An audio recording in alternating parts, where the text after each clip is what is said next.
Кыргыз радиосунда ишемби күндөрү саат 10-дон 10:30-га чейин наристелерди тарбиялап өнүктүрүүгө арналган радио мектепти угууга чакырабыз. Программада адистердин кеңештери сунушталат.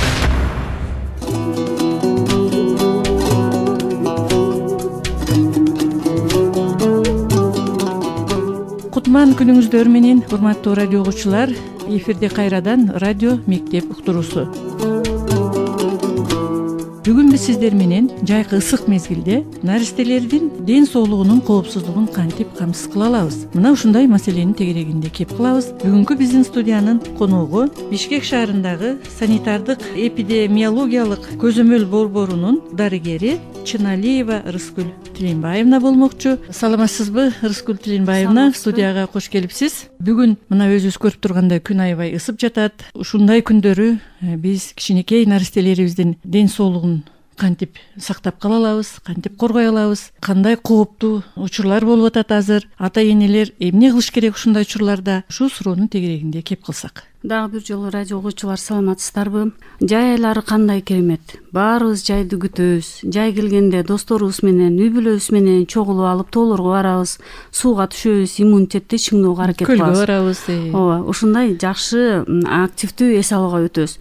Бирок бул азыркы кезде мисалы Кыргызстанда өтө ысык болуп жатат. Абанын температурасынын өтө жогору көтөрүлүшү дагы нормадан жогору. Мына телевиденияда көргөзүп атат. 90 жыл мурун ушундай температура болгон экен.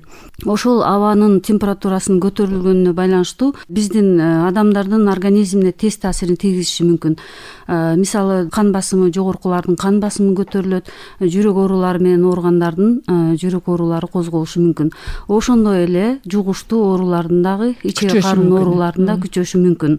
Бул ысыкта тамак ашты сактоо мөөнөтү да кыскарат. Мөмө жемиштерди алып койсок азыр муздаткычта туруп эле бузулуп калып атат. Ошондуктан биздин организмибизге өтө коркунучтуу абал түзүлөт. Айрыкча балдар үчүн деле, картаңдар, чоң адамдар үчүн деле. Ошондуктан бүгүн ичеги карын ооруларынын алдын алуу чаралары, деги эле ичеги карын оорулары эмне деген оору, ошолор жөнүндө радио угуучулардын эсине дагы бир жолу салып кетсек. Биздин ишкана врач, дарыгерлер, эпидемиологдор бардык ооруларга көзөмөлдөө жүргүзүп турабыз. Алардын динамикасын байкап турабыз. Ошондой эле анализ жасап туруп, ошолордун кандай жол менен ооруларды төмөндөтүү жана аларды алдын алуу чараларын иштеп чыгып, ушу элдердин арасында аябай түшүнүк иштерин жүргүзүп турабыз. Статистикага токтолсок, мына бүгүнкү күндөгү абал ич өткөк оорулары боюнча кандай? 2017 жылдын 6 айында ичеги карын оорулары 1558 учур катталды. Былтыркы 6 айдын 2016 жылга салыштырсак 1435 учур катталган. Ошентип 3,9 эсеге бул оорунун өсүшү байкалууда. Ичеги карын ооруларга жаш балдардын арасында аябай 14 жашка чейинки өзгөчө көп кездешет.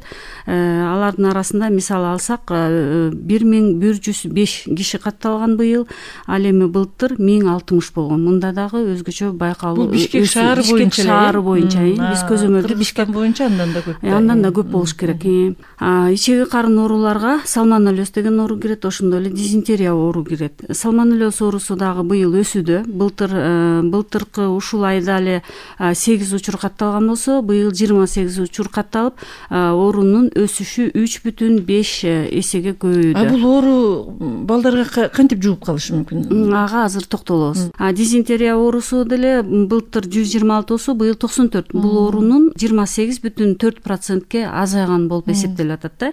Эми бул оорулар кандайча жугат, ошолор жөнүндө токтолуп кетейин. Ичеги карын оорулары бул дүйнөнүн бардык эле жеринде кездешет. Эгерде статистикага таянсак, бул ар бир жылы жер планетасында 500 миллион киши ооруйт экен да. Кээ бир учурларда бул өзгөчө жаш балдардын арасында бул өлүмгө алып келиши мүмкүн.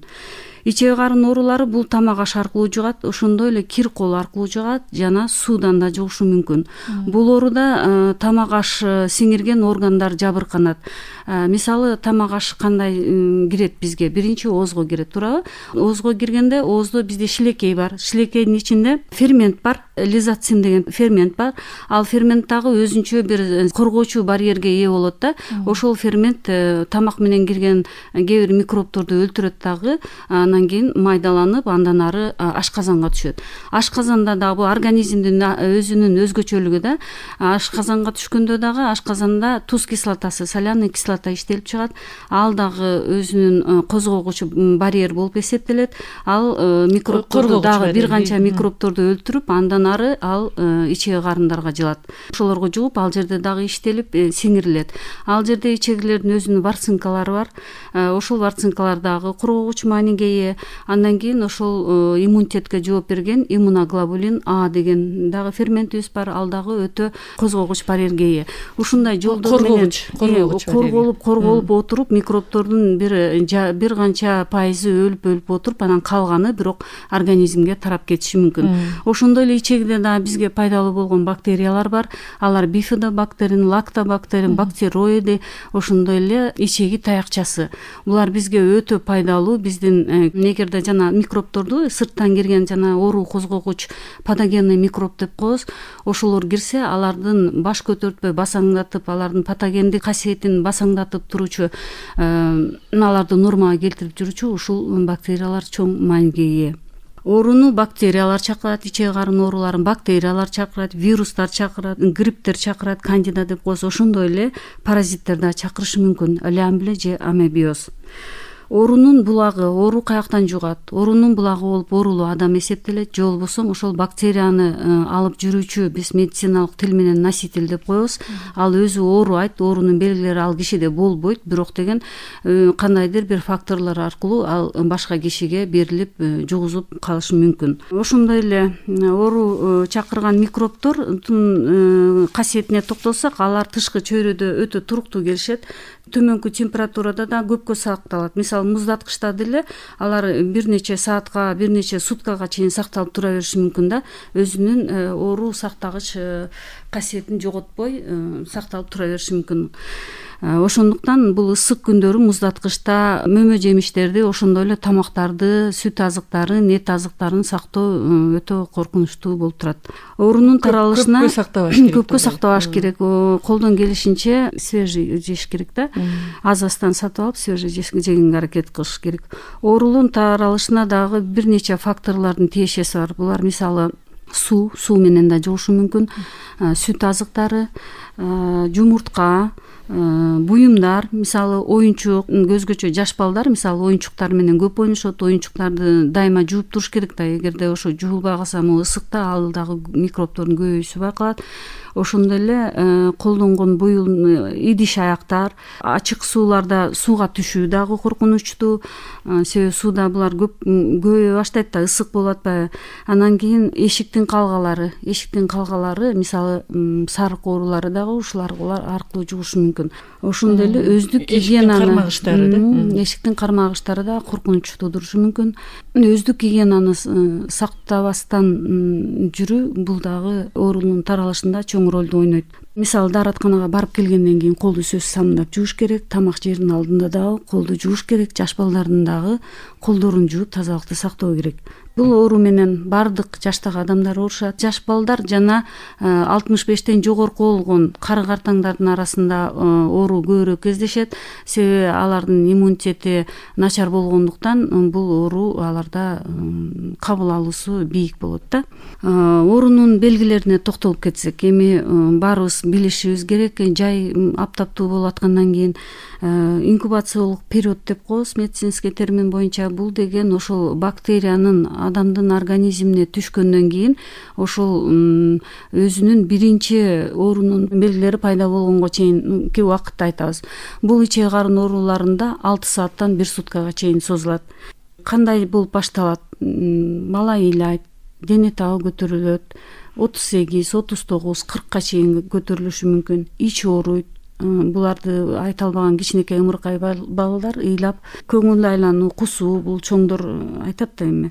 Анан ичтин өтүшү. Ич өткөндө заңдын өңү бузулат, же жашыл болуп калат, же болбосо күрөң болуп калат. Мисалы, вирустук гепатитте алар ак болуп өзүнүн өңүн жоготот да. Же болбосо ошо заңда кошо слиз болушу мүмкүн, же болбосо кан аралаш болушу мүмкүн. Ошондой эле жанагы жакшы сиңирилбеген тамактын бөлүкчөлөрү кошо чыгып калышы мүмкүн. Эгер ушундай белгилер болсо, сөзсүз дарыгерге кайрылуу керек. ичек карын оорулары жаш балдардагы өзгөчөлүгү кандай, жаш балдарда бул оору кандайча өтөт, ошону ата энелер кулагына күмүш сыргада. Оор өтөт балдарда. Балдардын иммунитети өтө начар. Булар бат эле баягы кускан сайын, ич өткөн сайын организмдеги суулар чыгат. Суу менен кошо минералдык заттар да чыгат. Ал минералдык заттар чыккандан кийин алсыздык болот. Терилери бат кургайт. Орус медициналык термин менен обезвоживание деп коебуз. Ошондой болуп судороги калтырак басышы мүмкүн. Суу азаят. Ошондуктан бул өтө коркунучтуу болуп эсептелет. Ошондой эле суусайт, суу сурап эле мындай тилин эметип жажда. Ошондойлор болгондо дагы көңүл буруп балдарга, дарыгерге кайрылуу керек өз убагында. Кайсы убакта врачка кайрылууну керек, ошону сунуштайбыз да. Баланын жашы 3 жашка жетпесе, ошондой эле бала бакчага барса. Эмне үчүн бала бакчага барса? Себеби деген бала бакчага барган бала бир группада 30, 40, 50дөн бала бар, туурабы? Ошол жерге барганда, ошо башка балдарга жугузуп койбош үчүн бала бакчага барган балага да өзгөчө көңүл буруу керек. Өзүнүн ден соолугун сактоо үчүн жана башкаларга жугузбай, алардын ден соолугун сактоо үчүн ошо дарыгерге кайрылуу керек. Андан кийин чоң адамдар, эгерде жашы 65тен жогору болсо, булардын да иммунитети өтө начар, булар дагы тез кайрылыш керек. Эгерде бир суткада ичи тез иштин өтүшү байкалса, мисалы 5тен жогору болсо, анда да баруу керек. Бир нече жолу кусуу, кээде бир эле жолу кусуп токтоп калат да. Бул ич өткөктө бир нече жолу кусса, жана жогоруда айткандай эле суу жоготуп атат да, минералдык заттарды жоготуп атат. Дене табынын өтө жогорку цифраларда көтөрүлүшү, бул дагы кайрылуу керек. Ич өткөндө кан аралаш болсо, бул көбүнчө дизентерия оорусунда болот. Ич бурап ооруса, алсыздык жана суусуу, ушул белгилерди ата энелер жакындары байкаса, сөзсүз түрдө врачка баруу сунушталат. Үй шартында бирөө ооруп калса, эмне кылбаш керек? Мен жогоруда айтып кеттим, кандай белгилери болсо врачка кайрылуу керек. Эми үйдө оорулуу болсо эмне кылбаш керек? Ооруну басаңдатуучу дарыларды, обезволивающий деп коебуз, аларды ичпеш керек. Себеби деген бул хирургиялык дагы оорулар бар. Мисалы холецистит, аппендицит жана башка ушуга окшогон кишечная непроходимость деп коет, ошондой оорулар дагы бар. Эгерде обезволивающий жанагы оорунун басаңдатуучу дарыны, мисалы кетонал, спазмолгон ичип алса, ал оорунун белгилерин басаңдатып коет да. Басаңдатып, мен жакшы болуп калдым деп ойлойт дагы, жана хирургиялык ооруларга коркунуч туулат. Мисалы аппендицит жарылып кетиши мүмкүн, перитонитке айланып кетиши мүмкүн. Ошондуктан бул дарыларды колдонбоо керек. Экинчиден, жылуу суу менен клизма жасоого да болбойт. Өзү алдынча клизма жасоого болбойт. Ысык сууну грелкага куюп, аны ичке коюу дагы болбойт. Элдик дарылоо, мисалы азыр адамдар өзүнчө билип алып эле врачка кайрылбай туруп, өз алдынча жасоо тыюу салынат. Ошондой эле баш аламан аптекага барып алып, өзү билген дарыларды сатып алууга да тыюу салынат.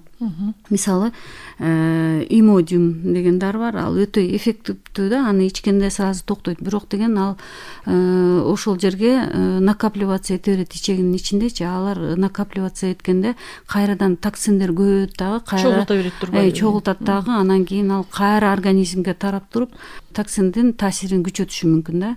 Ошондуктан өз алдынча дарыларды колдонууга тыюу салынат. Эми кантип алдын алуу керек?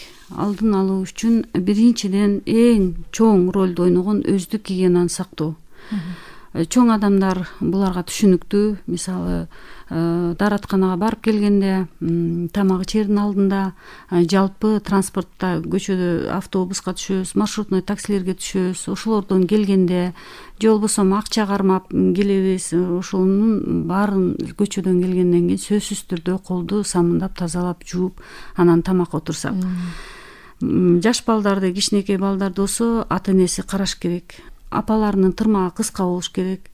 апалар өзүн таза кармоо керек, экинчиден баланы да таза кармаш керек, тырмактарын кыска кесип, колдорун тазалап жууп, ушул тазалыкты сактоо керек. Эми мөмө жемиштер азыр жай учур болгондуктан мөмө жемиштер аябай бышып, көздү кызартып турган учур, баарыбыздын жегибиз келет. Аларда бизге керектүү организмди чыңдоочу бир нече витаминдер бар.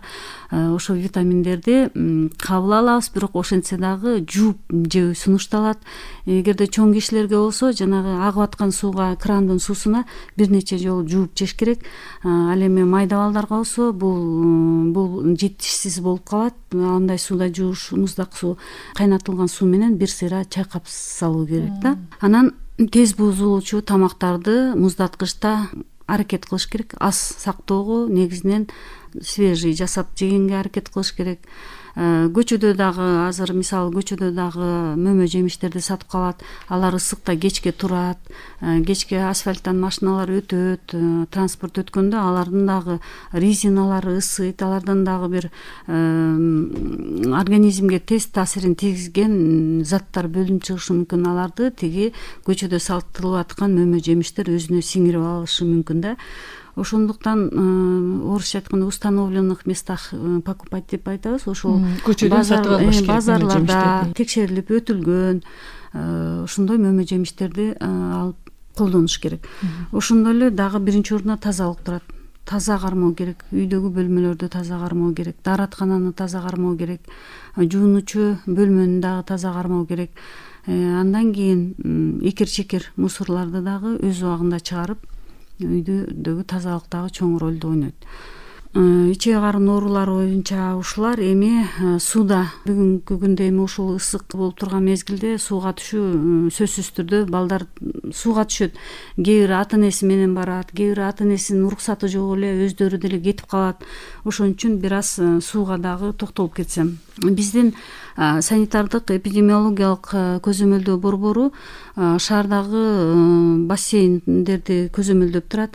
Аларга өзүнүн плановый деп коебуз, план менен түзүлгөн сууну алып, алардын пробаларын текшерип туруу дагы жүргүзүлүп турат. Суунун тазалыгын текшерип турат. Тазалыгын, алардын бактериялык жана физико-химиялык свойствосын, ошонун баары текшерилип турат. Бизде эки көлмө бар. Бул Комсомольская, Пионерская деген көлмө. Аларга суу БЧКдан толот, чоң Чүй каналынан. Баары эле ошол көлгө куюп калбайт. Ага чейин бир отстойник деп коебуз. Ошол жерде суу туруп, ал жерде тунуп, тазалангандан кийин гана андан кийин барып көлгө кошулат. Ошондой эле сууда Бишкек шаары боюнча 13 бассейн бар. Аларда коркунуч жок, суулар текшерилип турат, алмашып турат. Бирок деген ата энелер баары бир эле өз балдарын көзөмөлдөп туруу керек, баягы чөгүп кетпеш үчүн да. Рыскүл Тилинбаевна, муну кичинекей наристелер, ата энелер ушу жайдын учурунда сиз айткандай иммунитетти көтөрүш үчүн күнгө кактаган калпашат, көлгө түшүрүп, күнгө кактап, алардын мындай иммунитетин көтөрөбүз дешет. Мына ушунда кандай коопсуздукту сакташ керек ата энелер, мына кичинекей наристелерди алып барганда? Азыр чоң киши өзүбүз да ысытабыз, балдарыбыз өзүбүз да ысып, ушу кичине сергип алсак деп сууну издеп атпайбызбы? Кээ бирлери ушу дем алуу күндөрү же отпускаларын алып көлгө кетет, кээ бирлери ушу шаардагы сууларга түшүшөт. Сууга түшүү негизинен пайдалуу, ден соолукту чыңдайт деп атпаймынбы? Ошондой эле аябай жакшы, бирок деген бул айрыкча жаш балдар үчүн опурталдуу деп айтсам болот. Сууга чөгүп кетүү да көп байкалып атат. Ошондой эле тепловой удар деп коебуз. Күндө өтө көп жүрүп калса, күндүн нурунун дагы тескери таасирлери тийиши мүмкүн да. Көлгө барганда баланы өзүнчө кое бербеш керек. Эми балдар ар кандай да колундагы баласы бар, кичинекей же болбосо баскан 4-5 жаштагы, 10 жаштагы балдар бар. Аларды өзүнчө сууга түшүрбеш керек. Сөзсүз түрдө жетелеп барып өзүнүн көзөмөлүндө сууга түшүрүү керек. Анан зонтиктин түбүндө отуруп көп күнгө кактанбаш керек. Себеби күндүн таасири дагы өтө күйүп калышы мүмкүн, тепловой удар алып ооруп да калышы мүмкүн. Демек жээкте көп алып жүрбөш керек. Жээкте да эртең менен чыгып көлдү жээктеп суунун ичинде канча мезгилге чейин жүрсө болот? Суунун ичинде жүрө берсин, бирок анда да көп эмес да. Ал баары бир сууга түшкөн менен деле үстүндө күн тийип турат да. ал да коркунучтуураак. Суудан кантип сакталуу керек дагы бир жолу эсиңиздерге салабыз. Себеби чөгүп кетүү дагы бизде жок эмес. Кээ бир учурларда булар да кездешет. Сууга чөккөндө кандай болот? Сууга чөккөндүн эки түрү бар. Биринчиден эмне үчүн сууга чөгүп кетет деген маселеге токтолсок, бул деген кээ бир кишилер чоң адамдарда мисалы өзүнө ишенимдүү болуп, өзүнүн жөндөмүн өтө жогору баалап, мен бул жээктен тиги жээкке өтүп кетем, же болбосо мен мындай болуп кетем деп өзүнүн жөндөмүн жогору баалап түшкөндөн, экинчиден спирт ичимдиктерин ичип алып түшкөндөн дагы өздөрүнүн жөндөмү жоголот, ошондон да чөгүп кетиши мүмкүн. Ал эми кичинекей балдар болсо ошо кароосуз калып өздөрү басып кетип түшүп калышы мүмкүн да. Сууга чөккөндүн кичинекей балдарды сөзсүз чоңдордун коштоосу менен гана сууга алып келишибиз керек. Эми жанагы эле сууга түшкөндө бир аз айтып кетсек, сууга түшкөндө кандай жардам көргөзүү керек, эмнени кылбаш керек? Мисалы бала кокусуна чөгүп кетти бала. Эми Кудай сактасын, эгер бала чөгүп кетсе, биринчи жардамды кантип көрсөтүшүбүз керек? Сууга чөкпөш үчүн төмөнкүлөрдү сунуштайбыз да. Мисалы спирт ичимдиктерин ичкенден кийин сууга түшпөө керек. Бул чоңдор. Ары көп терең кетпеш керек. Экинчиден тааныш эмес жерлерде сүзбөө керек. Жана эми моторлуу катерлер, кайык, суу велосипеди ошолордун жанында дагы сүзүп, алардын курсуна да түшпөш керек. Алардан алыс болуш керек. Алыска сүзүп кетпөө, жана жөндөмүн жогору баалап алыска кетпөө керек. Суудагы матрастар менен дагы алыска кетпеш керек. Сууда бири-бирин чөктүрүп ойнобош керек. Ошондой коркунучтуу оюндарды да ойнобош керек. Жаш балдардын чоң адамдар менен гана сууга түшүшү керек, сөзсүз түрдө. Сууга чөгүп бараткан адамды кантип алып чыгыш керек? Эми бирөө байкап калды жээкте, мисалы бирөө чөгүп атат, барыш керек, барып арт жагынан келиш керек. Арт жагынан келип ошол аябай могу литературанын баарында айтылат, бул чачтан тартып, эгер чачы узун болсо чачтан тартып алып чыккан оң да. Себеби чөгүп бараткан киши да жанталашып, тигинин колун же бутун кармап эме кылып өзүнө карата чөгүп кетпеш үчүн бул сактаган кишинин милдети. Өзүн дагы аман эсен алып чыгыш керек, чөгүп бараткан кишини да аман эсен алып чыгыш керек да. Ошондуктан чачтан кармап алып чыктуу эң эффектүү методдордун бирине кирет.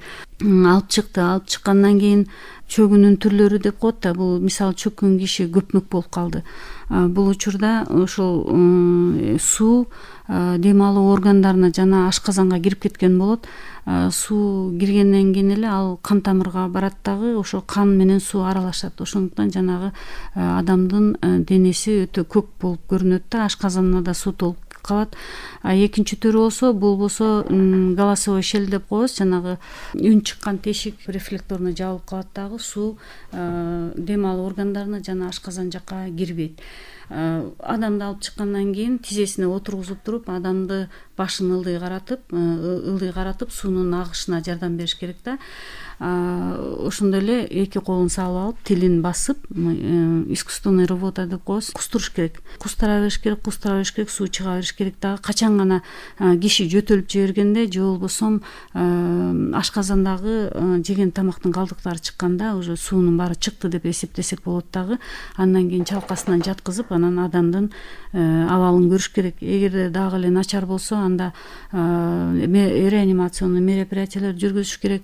Массаж жүрөккө, оозго ооз, мурун менен ошолорду билген киши болсо жасаш керек. Бирок сөзсүз түрдө медиктерди чакырыш керек.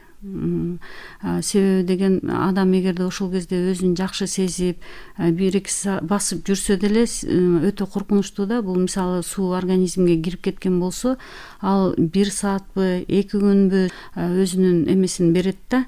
Мисалы отек головного мозга деп коебуз, мээнин шишиши байкалышы мүмкүн, анан өпкөнүн шишиши болуп, бул өлүмгө алып келип коюшу мүмкүн да. Ошондуктан өзүн жакшы сезсе деле баары бир медиктердин контролунан бир өтүш керек.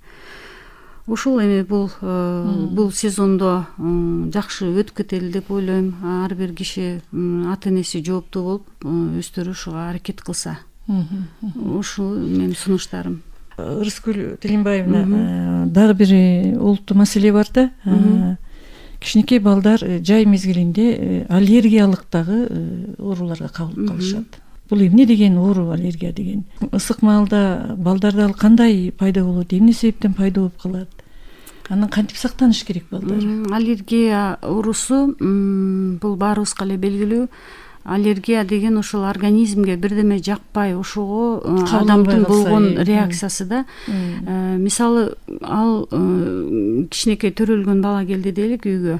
Ал аллергия болушу мүмкүн эмнеден? Мисалы, биринчиден ысык кармагандан. Ысык кармаганда дагы бала кыйналат. Ошондуктан сергек кармап жуунтуп сууга, эгерде аллергия байкалса чириден кошуп жуунтуп мындай салкыныраак кармоо керек да. Андан кийинки жеген тамагынан, мисалы энеси бир мөмө жемишти жеп алышы мүмкүн, бул дагы роль ойнойт. Ал эми чоңураак балдар болсо мөмө жемиштер, мисалы кызыл өңдөгүлөрдү чектеп жеш керек. Цитрус өсүмдүктөрү, лимон, мандарин, ошолорду дагы өтө эhtиятташ керек. Булар көздү кызартып чыгып жегин келген менен, бирок кээ бир кишилерде булар аллергия бериши мүмкүн. Ошондой эле порошок, кийимдерди жууганда порошок, самын, крем, ошонун баары эле аллергия бериши мүмкүн. Демек, балдарга жайкысын көбүнчө мөмө жемиштерден аллергия келиши мүмкүн турбайбы? Мөмө жемиштерден, колдонгон буюмдардан, чаң, ысык дагы болушу мүмкүн. Ошол оорулар. Аллергия ошо жогоруда айтып кеткен эле эмне причинасы болсо ошону жок кылыш керек да. Мисалы, үйдү таза кармоо, чаңдар шамал болуп калса, чаңдарга таза кармоо. Эми жайкысын бизде чаң көбөйөт. Чаң, мисалы, эртең аба таза кезде, күн өтө ысып кете электе ошондо гулять этсе, аябай пайдалуу да организмге. Андан кийин дарактар, мисалы, дарактар дагы бир гүлдөп турган дарактар, гүлдөр дагы аллергия бериши мүмкүн. Алардан бир аз алыс болсо, атайын балдар үчүн чыгарылган жууп таранчу немелерди колдонсо, мыло моющий, аларды дагы байкап туруш керек. Эгерде бир аз аллергия байкалса эле, аларды токтотуш керек. Анан атайын аллергический центрлер бар, борбордук центрлер. Ошолорго барып туруп дарыгерден консультация алыш керек. Биздин балдар ит мышыктар менен да көбүрөөк ойношот да. Анан жайында, ысык маалда айрыкча эшикте көп болушат. Каникулга барышып жаныбарлар, үй жаныбарлары менен көбүрөөк жүрүп калат булар. Эми баягы кыш бою үйдө турган балдар көбүнчө ушул ойногонго аракет кылышат. Мына ушундай учурда биздин ата-энелер ушундай санитардык гигиеналык эрежелерди толук сактабаса, бул ит мышыктардан дагы ар кандай оорулар жугушу мүмкүн. Ит мышыктан, эхинокок жугушу мүмкүн, чаңдардан оорулар, аллергиялык оорулар болуп калышы мүмкүн экен.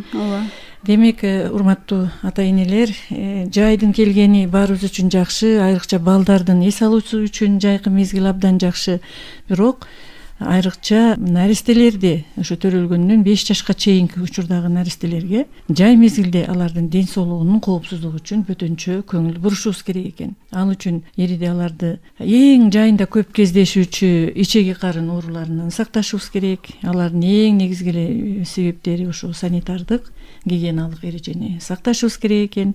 Эгер оорунун белгилери пайда болсо, тез арада биз дарыгерге кайрылышыбыз керек. Экинчиден, жайкы мезгил сөзсүз бул сууга түшүү менен коштолот. Мына ошо сууга түшкөндө дагы биз балдарыбызды күнгө көп кактабай, сууда жүргөндө дагы сөзсүз коштоп жүрүшүбүз керек. Эгер кокустук болуп кетсе, биз врачка сөзсүз кайрылышыбыз керек. Үчүнчү нерсе бул аллергиялык оорулар жайкы мезгилде дагы күчөйт экен. Балдардын өнөкөт оорулардын кайталанышы көбөйөт. Мына ошондо дагы биз балдарга өзгөчө гигиеналык эрежелерин сактоо менен балдардын ден соолугунун коопсуздугун көзөмөлдөшүбүз керек экен. Ырыскүл Тилинбаевна, сизге чоң рахмат биздин ата-энелерге жакшы кеңеш айтканыңыз үчүн. Урматтуу радио угуучулар, биз бүгүн сиздер менен жайкы ысык мезгилде наристелердин ден соолук коопсуздугун кантип коргой алабыз? Мына ушул маселе тегерегинде кеп кылдык. Биздин студиянын коногу Бишкек шаардык санитардык эпидемиологиялык көзөмөл борборунун эпидемиолог дарыгери Чыналиева Ырыскүл Тилинбаевна болду. Ырыскүл Тилинбаевна, сиздин ишиңизге ийгилик каалайбыз, сизге ыраазычылык айтабыз.